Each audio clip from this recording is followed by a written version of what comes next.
अगर आप भी एक अमेज़ॉन सेलर बनना चाहते हैं और अपने प्रोडक्ट्स को करोड़ों कस्टमर्स तक सेल करना चाहते हैं तो इस वीडियो को अंत तक ज़रूर देखें, क्योंकि इस वीडियो में मैं एक्सप्लेन करने वाला हूँ पूरा स्टेप बाय स्टेप प्रोसेस के कैसे आप एक अमेज़ॉन सेलर बन सकते हैं।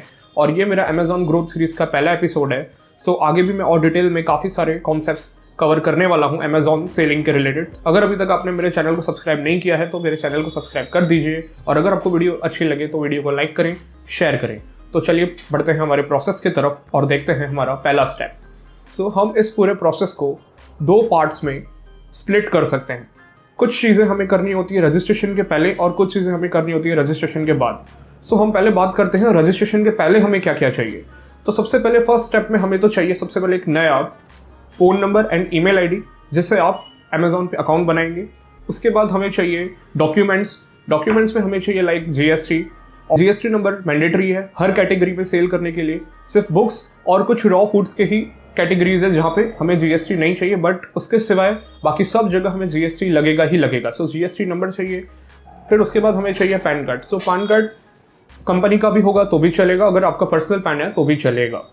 सो उसके बाद हमें चाहिए एक बैंक अकाउंट आप सेविंग भी रख सकते हैं और करंट भी रख सकते हैं, बट मैं प्रेफर करूंगा कि आप करंट रखिए तो ज़्यादा अच्छा रहेगा। उसके बाद हमें अपलोड करना पड़ेगा एक साइन, जो साइन हमारे अमेज़ॉन के सारे इनवॉइसेस पे प्रिंट होके आएगा।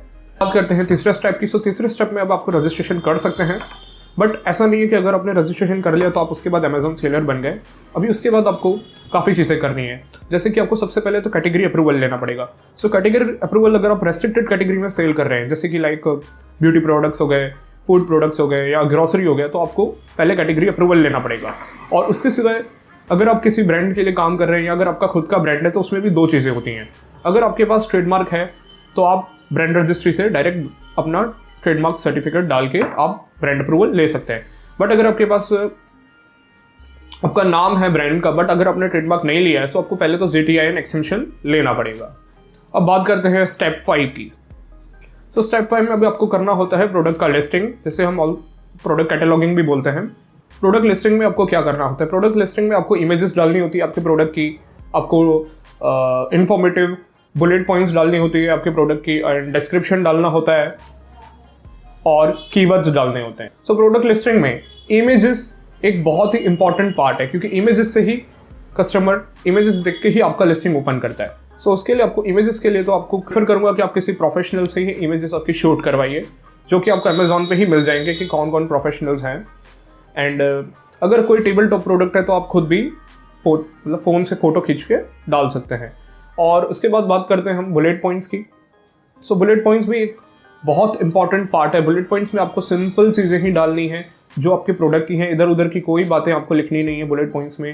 अब एक डिस्क्रिप्शन में आप एक ब्रीफ डिस्क्रिप्शन डालिए।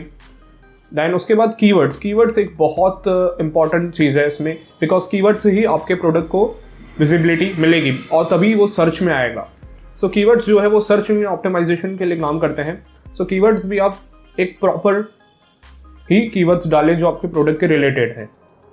अब बात करते हैं स्टेप 6 की। सो स्टेप 6 में बात आती है प्रोडक्ट के प्राइसिंग की। सो प्राइसिंग एक बहुत इंपॉर्टेंट फैक्टर है अमेज़ॉन पे काम करने के लिए। आपको अमेज़ॉन पे काफ़ी सारे सेलर्स मिल जाएंगे, यानी कंपटीशन बहुत है। सो अगर आप कम्पिटिटिव प्राइसेस पे सेल कर सकते हैं तो ही अमेज़ॉन का प्लेटफॉर्म आपके लिए है, वरना आप यहाँ पे नहीं सेल कर पाएंगे। सो आपको कम्पिटिटिव प्राइसेस ही रखने पड़ेंगे। और आपको ये भी मेक श्योर करना है कि आप जहाँ से अगर आप रीसेलिंग कर रहे हैं तो जहाँ से आप प्रोडक्ट परचेस कर रहे हैं वो एक प्रॉपर प्राइस में ही आपको मिलना चाहिए।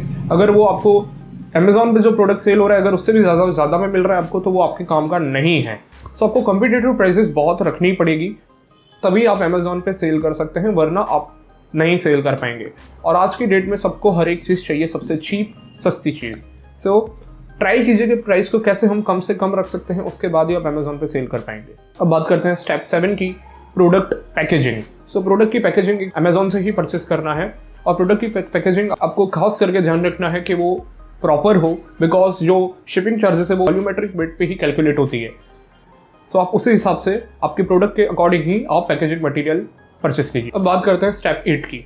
अब आप रेडी हैं बिल्कुल अमेज़ॉन पे सेल करने के लिए, बट अभी भी स्टिल आपको विजिबिलिटी नहीं मिली है, जो कि शुरुआत में नहीं मिलती है, धीरे धीरे आपको मिलेगी।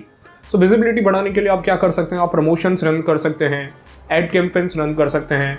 दैन उसके बाद अमेज़ॉन FBA में आप जा सकते हैं। सो FBA अगर आप एक बार FBA कर लेते हैं तो अमेजॉन आपको काफ़ी अच्छी विजिबिलिटी दे देता है, बट शुरुआत में मैं आपको बिल्कुल प्रेफर नहीं करूँगा कि आप अमेजॉन FBA करिए। फिर बात करते हैं हम seller rating and product rating की। सो प्रोडक्ट रेटिंग आपको पहले दिन से ही आपको अच्छी बना के रखनी है, आपको कस्टमर को प्रॉपर प्रोडक्ट भेजना है। अगर वो खराब रिव्यू डालता है सो लिस्टिंग की विजिबिलिटी कम हो सकती है। सो हमें पहले दिन से ही प्रोडक्ट की रेटिंग और एंड सेलर रेटिंग पे हमें काम करना है, हमें अच्छी सर्विस देनी है कस्टमर को, जो प्रोडक्ट ऑर्डर किया है वही प्रोडक्ट हमें भेजना है एंड हर एक चीज़ हमें प्रॉपर रखनी है, तो हम एक अच्छा रिव्यू रेटिंग बना सकते हैं। अब बात करते हैं स्टेप 9। स्टेप 9 में हम बात करेंगे पेमेंट एंड डिलीवरी की।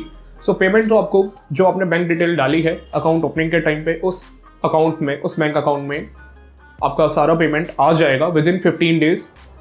तो डिलीवरी की बात करें तो डिलीवरी हम 3 वेज में कर सकते हैं। अगर आपने ईजी शिप सेलेक्ट किया है तो ईजी शिप में अमेजॉन के एसोसिएट ही आपके पास आएंगे आपके ऑफिस पे और पार्सल कलेक्ट करके ले जाएंगे। देन अगर आपने किया है FBA, सो FBA में तो आपको कुछ नहीं करना है, आपको सिर्फ प्रोडक्ट वेयरहाउसिंग कर देना है अमेजॉन के वेयरहाउस में।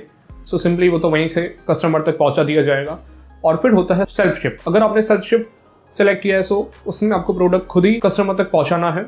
अब बात करते हैं लास्ट स्टेप की, जो कि है step 10, manage returns. Manage returns में क्या होगा कि कस्टमर अब आपको रिटर्न भी कर सकता है। अगर कस्टमर को प्रोडक्ट अच्छा नहीं लगा या प्रोडक्ट में कोई भी उसे प्रॉब्लम आई तो वो आपको रिटर्न भी कर सकता है।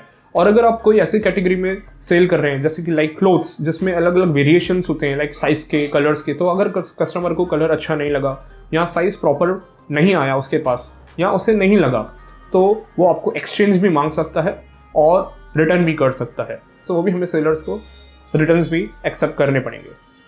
सो यही थी मेरी वीडियो और ये था मेरा पहला एपिसोड अमेजॉन ग्रोथ सीरीज़ का। अब मैं और भी आगे डिटेल में प्रोसेस को एक्सप्लेन करने वाला हूँ आगे के एपिसोड्स में। सो अगर अभी तक आपने चैनल को सब्सक्राइब नहीं किया है तो चैनल को सब्सक्राइब कर दीजिए, वीडियो को लाइक कर दीजिए, शेयर कर दीजिए। Thank you.